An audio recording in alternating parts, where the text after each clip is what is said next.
Hello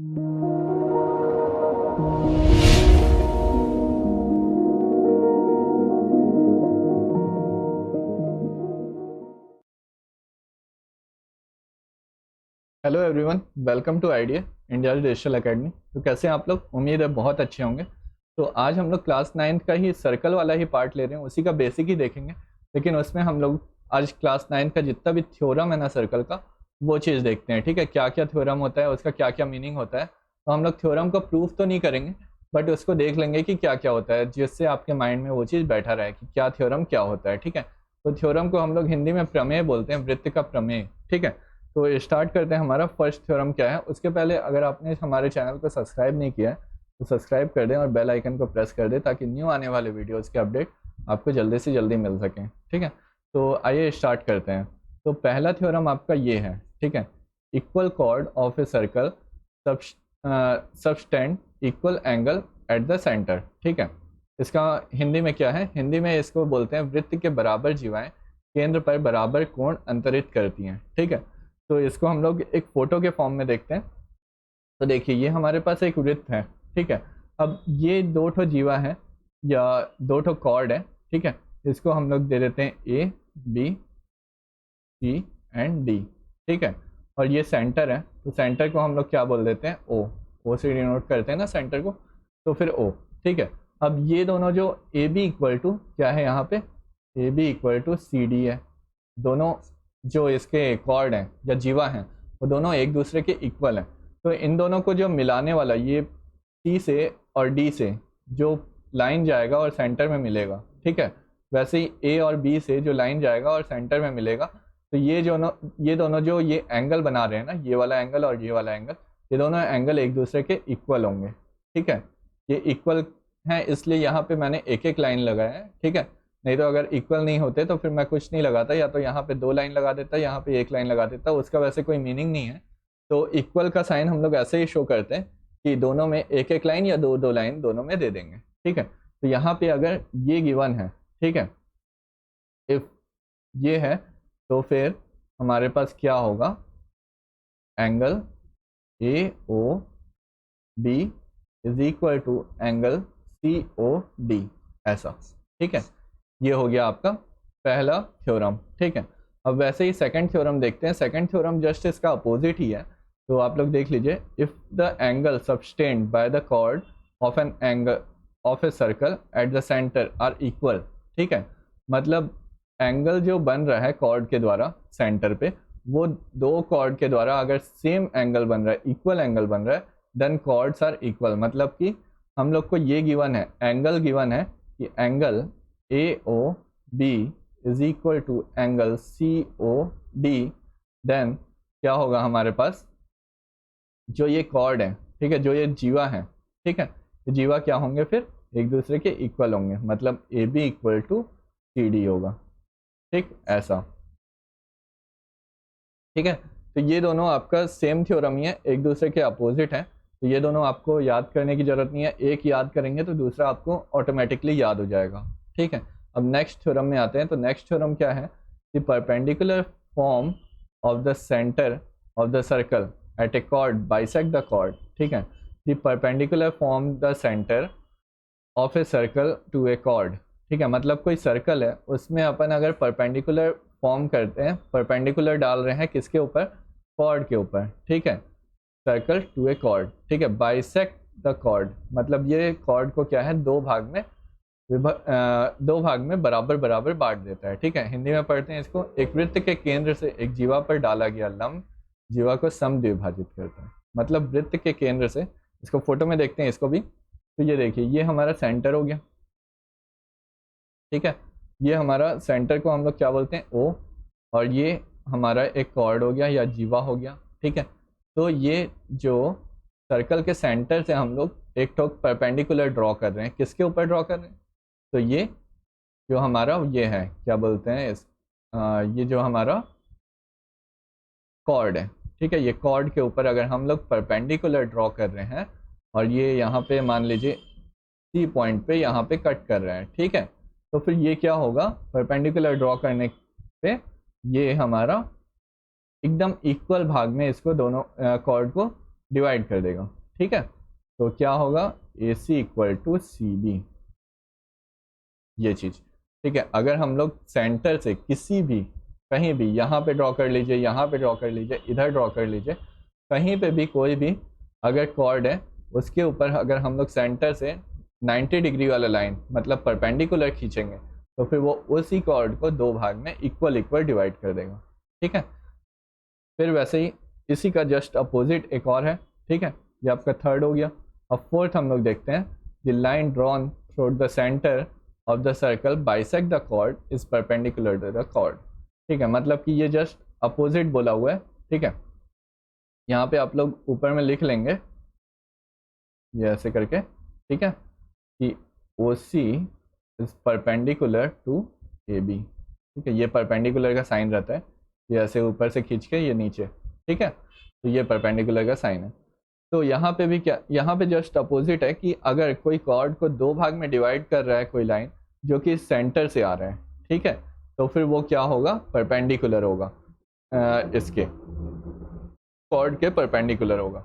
Hindi में पढ़ते हैं इसको, एक वृत्त के केंद्र से एक जीवा को समद्विभाजित करने के लिए खींची गई रेखा जीवा पर लंब होती है। मतलब कि सेंटर से अगर कोई भी हम लोग लाइन खींच के इस कॉर्ड को हाफ हाफ भाग में डिवाइड कर दे रहे हैं तो वो क्या होगा, 90 डिग्री पे होगा, मतलब परपेंडिकुलर होगा, ठीक है। तो यहाँ पे हम लोग लिखते हैं कि अगर ए सी इक्वल टू सी बी है, ठीक है, तो फिर क्या होगा, जो ओ सी है वो परपेंडिकुलर होगा किस पे, ए बी पे, ठीक है। तो दोनों एक दूसरे का अपोजिट है, तो इसमें से भी आप किसी एक को याद रखेंगे, अगला आपको ऐसे याद हो जाएगा, ठीक है। नेक्स्ट थ्योरम में आते हैं। नेक्स्ट थ्योरम क्या है हमारा, ट्री इज वन, अरे sorry, there is one and only one circle passing through three given non collinear point. मतलब हमारे पास कोई भी तीन पॉइंट है, ठीक है। मान लीजिए ये P पॉइंट है, ये R पॉइंट है एंड ये Q पॉइंट है, ठीक है। तो ये लीनियर पॉइंट तो नहीं है हमारा, है ना, कोई भी कहीं पे भी हमने लिया हुआ है। तो ये तीन जो पॉइंट है, इन पॉइंट से अगर हम लोग एक सर्कल फॉर्म करना चाहेंगे, ठीक है, तो सर्कल फॉर्म करेंगे तो फिर वो एक ही सर्कल फॉर्म होगा, मतलब उसमें और कोई दूसरा सर्कल नहीं फॉर्म कर सकते। मतलब कि एक R रेडियस का, एक R1 रेडियस या कुछ और रेडियस का हम लोग सर्कल फॉर्म नहीं कर सकते, मतलब एक ही सर्कल फॉर्म होगा और वही फॉर्म होगा, ठीक है। हिंदी में पढ़ते हैं इसको, तीन दिए हुए असंरेखी, असंरेखी यानी क्या होता है, नॉन लीनियर, ठीक है, नॉन कोलिनियर या नॉन लीनियर बोल सकते हैं, ठीक है। तो तीन असंरेखी बिंदुओं द्वारा होकर जाने वाला एक और केवल एक ही वृत्त होता है, एक और केवल एक ही वृत्त होता है, एक वृत्त होता है, ठीक है। मतलब एक ही वृत्त जा रहा है वही ही जाएगा और कोई और दूसरा वृत्त नहीं जा सकता, ठीक। नेक्स्ट देखते हैं, equal chord of the circle or congruent circle are equidistant from the center or centers, ठीक है। इसको हिंदी में देखते हैं, एक वृत्त की या सर्वांगसम वृत्त, मतलब एक ही जैसा एकदम सेम उसका डिट्टो कॉपी, ठीक है, वो ठीक है, डिट्टो कॉपी वाला वृत्त है, ठीक है। दो ठो वृत्त है मान लीजिए या एक ही वृत्त है, बराबर जीवाएं केंद्र से, ठीक है, या केंद्रों से एक समान दूरी पर होती हैं, ठीक है। मतलब देखिए, अगर कोई भी आपके पास वृत्त है, ठीक है, ये वृत्त है हमारे पास, ठीक है, एक और वृत्त बना सकते हैं हम लोग लेकिन अभी नहीं बना रहे हैं, ठीक है। अगर ये दोनों का जो ये है लाइन का जो वैल्यू है, ठीक है, पी क्यू, और क्या है यहाँ पे आर एस, ठीक है, ये आर और ये एस, ये दोनों अगर, ठीक है, इक्वल होंगे तो फिर क्या होगा, अगर ये दोनों इक्वल होंगे तो ये जो सेंटर है ना, ये सेंटर से दोनों एकदम इक्वल दूरी पे होंगे। ये देखिए, अगर ये चीज़ गिवन है आपको तो फिर आपके पास क्या होगा, O L equal to O M. ये मतलब यहाँ पे बोलना क्या चाह रहा है वो, कि अगर आपके पास कोई भी एक ही सर्कल है या तो फिर कॉन्ग्रेंट सर्कल है, ठीक है, एक सर्कल है एकदम सेम, इसका डिट्टो कॉपी एक और सर्कल बना लिया, ठीक है। अब क्या कर रहे हैं हम लोग, एकदम इक्वल साइज का एक ठो कॉर्ड ले रहे हैं, ये पी क्यू कॉर्ड इसमें भी ले लिए एकदम इक्वल साइज का, और इसमें भी एक और सर्कल, ये जैसे ये वाला सर्कल है, ठीक है।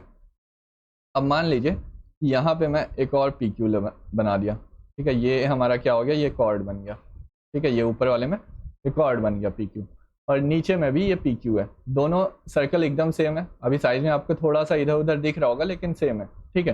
तो फिर अगर पी क्यू यहाँ का पी क्यू यहाँ के पी क्यू के इक्वल है, तो फिर यहाँ से जो हम लोग ये 90 डिग्री वाला लाइन खींचते हैं ये, ठीक है, इसका जो 90 डिग्री लाइन क्यों खींचते हैं हम लोग, क्योंकि हम लोग एकदम शॉर्टेस्ट डिस्टेंस निकालते हैं, ठीक है, एकदम छोटे से छोटा डिस्टेंस, सबसे पास हम लोग कैसे पहुंच सकते हैं, तो हम लोग ये परपेंडिकुलर ड्रॉ करके निकालते हैं, ठीक है।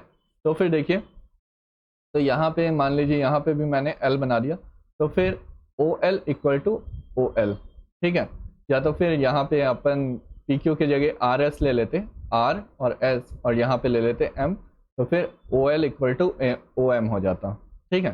तो अब आपको समझ आया होगा कि अगर दो सर्वांगसम या सेम सेम टाइप के दो ठो वृत्त हैं और उसमें सेम साइज का हम लोग कोई कॉर्ड ड्रॉ करते हैं, तो वो कॉर्ड सेंटर से इक्वल डिस्टेंस पे होता है, ये आपका ये वाला थ्योरम बताता है, ठीक है। तो चलते हैं फिर नेक्स्ट थ्योरम में। नेक्स्ट थ्योरम क्या है, chord equidistance from the centre, just opposite है वही वाले के। तो chord equidistance from the centre of the circle are equal in the length, ठीक है, ये देखिए ये अपना हो गया सेंटर, ठीक है, और कोई भी कॉर्ड है, एक कॉर्ड ये हमने एक कॉर्ड ए बी ले लिया है, एक कॉर्ड सी डी ले लिया है, ठीक है। अगर ये दोनों का डिस्टेंस सेंटर से एकदम सेम है, ठीक है, L O equal to M O है, ठीक है, ये है, तो फिर क्या होगा, ये जो दोनों कॉर्ड है इनकी लंबाई क्या होगी, इक्वल हो जाएगी, तो ए बी इक्वल टू हो जाएगा, क्या होगा, सी डी, ठीक है, ये ऐसा, तो A B equal to C D, मतलब इसमें क्या लिखा है, एक वृत्त के केंद्र से समदूरस्थ जीवाएं लंबाई में समान होती हैं, ठीक है, समदूरस्थ मतलब कि सेम डिस्टेंस पे कोई भी अगर जीवा है या कॉर्ड है तो फिर वो क्या होगी, इक्वल होगी, ठीक है। नेक्स्ट देखते हैं, नेक्स्ट में क्या है आपका, नेक्स्ट में हमारा the angle subtended by an arc, ठीक है, कोई भी एंगल अगर किसी आर्क से बन रहा है, ठीक है, आर्क से या किसी आर्क की जगह आप कॉर्ड भी ले सकते हो, ठीक है, तो उससे बन रहा है, at a centre is double the angle, ठीक है, मतलब कोई एंगल अगर अपन आर्क से या किसी कॉर्ड से सेंटर पे बना रहे हैं तो फिर वो क्या होगा, डबल होगा, centre is double the angle subtended by at any point of the remaining part of the circle, ठीक है। तो देखिए फोटो में देखते हैं हम लोग पहले, ठीक है, और एक बार हिंदी में भी पढ़ लेते हैं। एक चाप द्वारा केंद्र पर अंतरित कोण वृत्त के शेष भाग पर किसी भी बिंदु पर अंतरित कोण का दुगना होता है। तो देखिए ये एक चाप हुआ, ठीक है, चाप की जगह आप ये आर्क बोलते हैं, ठीक है, इंग्लिश में, तो ये आर्क हुआ, ये आर्क कौन सा है, पी क्यू, ठीक है, यहाँ पे स्मॉल आर्क ले रहे हैं हम लोग, ठीक है, तो स्मॉल आर्क ये मान लीजिए पी क्यू आर ले लेते हैं, ठीक है। वैसे ही यहाँ पे भी एक आर्क ले लेते हैं आर, ठीक है, दो फोटो लिया है मैंने। तो देखिए अगर आप ये पी क्यू आर्क से सेंटर पे कोई भी एंगल बनाए, यहाँ पे क्या लिखा है, ये angle subtended by an arc at the centre is double the angle, ठीक है, मतलब सेंटर का एंगल क्या होगा, डबल होगा, ठीक है, कौन से एंगल से, angle subtended bye it's at any point remaining the part of the circle, मतलब कोई और जगह पे कहीं पे भी आप यहाँ बना लीजिए, यहाँ बना लीजिए, यहाँ बना लीजिए, कहीं पे भी ऐसे लाइन खींच के बना दीजिए, उस एंगल से, मतलब इस एंगल से ये वाला एंगल क्या होगा, डबल होगा, ये एंगल डबल होगा। तो यहाँ पे हम लोग इसको कैसे लिख सकते हैं, तो angle P A Q is equal to 2 times of angle P O Q, ठीक है, सॉरी यहाँ पे 2 नहीं आएगा, यहाँ पे 2 आएगा, ये बड़ा है ना, ये बड़ा है और ये छोटा है, ठीक है, तो ये जो सेंटर वाला एंगल है ये इसके क्या होगा, डबल होता है, ठीक है। वैसे ही यहाँ पे देखिए ये एक आर्क हो गया पी आर क्यू, या आर्क की जगह आप, मैंने स्टार्टिंग में बताया था ना, इसको आप जीवा भी बोल सकते हैं या तो फिर आप इसको कॉर्ड भी बोल सकते हैं, ठीक है। तो फिर देखिए यहाँ से अगर मैं एक सेंटर पे एंगल बनाया, तो सेंटर पे कितने का एंगल बन रहा है, ये सीधा लाइन है तो कितना बन रहा होगा, 180 बन रहा होगा। ठीक है, सीधा लाइन है तो 180 बन रहा होगा। और फिर ये रूल के हिसाब से ये वाला क्या होगा, हाफ होगा। तो ये एंगल कितना होगा आपका, तो angle P A Q 2 times होगा इसके एंगल पी ओ क्यू के। अगर ये 180 है तो फिर ये 2 इधर आएगा, 180/2 angle P A Q is equal to 90 degree. ठीक है, अब यहाँ से आपको एक और पॉइंट मिल जाएगा कि अगर ये देखिए ये हाफ सर्कल हो जाता है ना, अगर हम लोग इसको बीच से कट कर देते हैं, ये सेंटर है, ठीक है, तो ये क्या हो जाएगा, हाफ सर्कल हो जाएगा। तो हाफ सर्कल के किसी भी पॉइंट पे अगर हाफ सर्कल से हम लोग कोई एंगल बनाएंगे तो वो कौन सा एंगल बनेगा, 90 डिग्री का एंगल बनेगा। यहाँ पे 90 डिग्री आ गया। ठीक है, तो ये आप लोग याद करेंगे, वैसे ये बाद में यूज़ होगा, कॉम्पिटिटिव एग्जाम के लिए भी ये यूज़ होता है, तो इसको हम लोग बाद में देखेंगे क्वेश्चन में। ठीक है, तो नेक्स्ट देखते हैं, नेक्स्ट क्या है, angle in the same segment of the circle are equal. एक ही वृत्तखंड के कोण बराबर होते हैं, वही चीज़ें सेम है। ठीक है, मैंने क्या बोला था लास्ट वाले इसमें थ्योरम में, क्या था, ये वाला एंगल इससे डबल होता है। देखिए ये एक ही आर्क है ना पी क्यू, ठीक है, तो इससे डबल होता है। अब आप यहाँ बनाइए, यहाँ बनाइए, यहाँ बनाइए, या कहीं भी रख के बनाते रहिए, वो एंगल क्या होगा, इसका तो हाफ ही होगा, तो इसका हाफ होगा, यहाँ पे भी हो यहाँ पे भी हो, तो क्या हो गया, ये सब तो बराबर हो गया ना, तो angle A equal to angle C. ठीक है, या यहाँ पे बना दीजिए ऐसे खींच खींच के, जितना भी बनाते रहिए सब एंगल सेम आएगा। ठीक है, तो इसके लिए आपको वरी नहीं करना है, वो आप लोग डायरेक्ट याद करिए, थ्योरम याद है, तुरंत आपका आंसर आ जाएगा। ठीक है, अब नेक्स्ट देखते हैं, if the line segment join 2 point subtend equal angle at the other point lying on the same side of the line containing the line segment, the 4 point lie on the circle if they are that is they are co-cycle। ठीक है, अब यहाँ पे देखिए, यहाँ पे क्या है, इसको एक बार हिंदी में पढ़ते हैं। तो यदि दो बिंदुओं को मिलाने वाला रेखाखंड उसके अंतर्विष्ट करने वाली रेखा के एक ही ओर स्थित दो अन्य बिंदुओं को समान कोण अंतरित करे तो चारों बिंदु एक ही वृत्त पर स्थित होंगे, अर्थात चक्रीय होंगे। ठीक, अब यहाँ पे एक नया वर्ड आया। ठीक है, क्या वर्ड आया, कोइनसाइक्लिक। ठीक है, और हिंदी में जिसको क्या बोलते हैं, चक्रीय।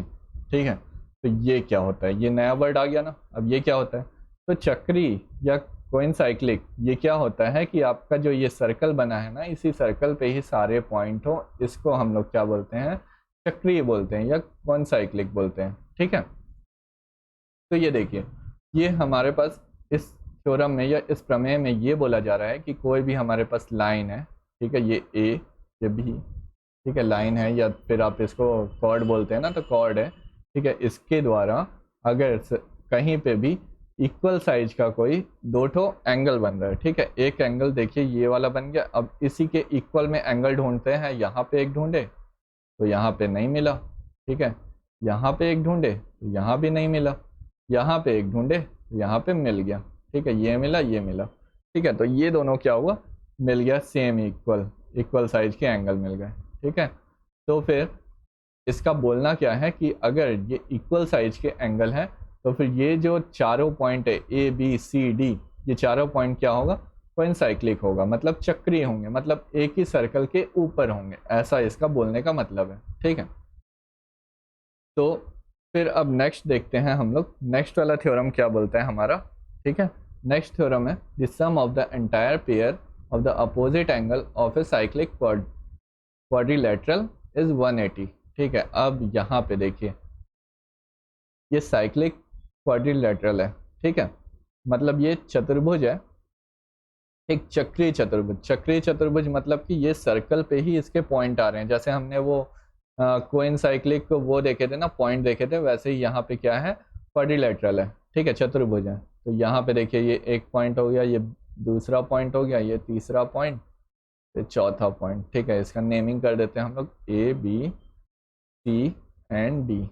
ठीक है, तो ये देखिए, तो ऐसा हो गया। अब ये चक्रीय चतुर्भुज में क्या बोला है कि प्रत्येक युग्म या तो अपोजिट एंगल कितने होते हैं, 180 के होते हैं अपोजिट एंगल, मतलब कि इसमें देखिए सम्मुख कोण बोलते हैं अपोजिट एंगल को, उनका एडिशन कितना होता है 180। सम्मुख कोण कौन कौन से हो गए, एक ये बी हो गया और एक ये डी हो गया, ठीक है। Angle B plus angle D equal to क्या होगा, ऐसे में 180 डिग्री होगा। फिर वैसे ही angle A plus angle C equal to कितना होगा, 180 डिग्री होगा, ठीक है। ये दोनों नहीं है, ये दोनों नहीं है एक साथ, ये जो अपोजिट वाले हैं ना, ये दोनों के कितने होंगे, 180 होंगे एंगल के एडिशन, ठीक है। फिर सेकंड देखते हैं, ये लास्ट वाला थ्योरम है हमारा, ठीक है, आज का लास्ट है, और इतने ही थ्योरम है क्लास 9 के सर्कल के इसमें चैप्टर में, ठीक है। तो फिर लास्ट थ्योरम हमारा देखते हैं, if the sum of the pair of opposite angle of the quadrilateral is 180 then the quadrilateral is cyclic, ठीक है। जस्ट इसका अपोजिट ही है। तो इसमें क्या लिखा हुआ है, यदि किसी चतुर्भुज के सम्मुख कोणों का योग 180 डिग्री है तो फिर चतुर्भुज चक्रीय होंगे, ठीक है। जस्ट इसमें क्या बोला था कि अगर ये चक्रीय चतुर्भुज है या ये साइक्लिक क्वाड्रिलेटरल है तो फिर इसके जो आमने सामने के अपोजिट एंगल हैं उनका एडिशन कितना होगा, 180 होगा। तो इसमें क्या बोला है, इसमें बोल दिया है कि 180 है, तो आप बताइए कि वो चक्रीय है कि नहीं। तो 180 है तो वो चक्रीय हैं, ठीक है। यह क्वाड्रिलेटरल इज साइक्लिक, ठीक है। तो ऐसा मतलब कि ये प्लस ये अगर आपको दिया हुआ है, इन दोनों का एडिशन कितना है, 180 डिग्री है, ठीक है। इधर का भी और इधर का भी, वैसे एक साइड का आया तो फिर अगले साइड को 180 आना ही है, क्यों, क्योंकि आपको पता है कि क्वाड्रिलेटरल का टोटल एंगल का एडिशन कितना होता है, 360 डिग्री होता है। तो 360 डिग्री होता है तो सीधी सी बात है, अगर आमने सामने का एक पेयर का कितना आ गया, 180 आ गया, तो बाकी बचे वाले पेयर का तो 180 आएगा ही ना। तो फिर क्या होगा, ये चतुर्भुज जो है या ये क्वाड्रिलेटरल जो है ये साइक्लिक है या चक्रीय चतुर्भुज है, ठीक है। तो इतना ही पूरा प्रमेय था या पूरा थ्योरम था जो हमने आज कवर कर लिया है, ठीक है। तो आपको कैसा लगा आज का क्लास, कमेंट करके ज़रूर बताएं, और अगर आपको अच्छा लगा तो लाइक और शेयर ज़रूर कर दें, और अगर आप अभी हमारे चैनल में नए हैं तो सब्सक्राइब कर दें और बेल आइकन को प्रेस कर दें ताकि न्यू आने वाले वीडियोज़ की अपडेट आपको जल्दी से जल्दी मिल सकें। Thank you.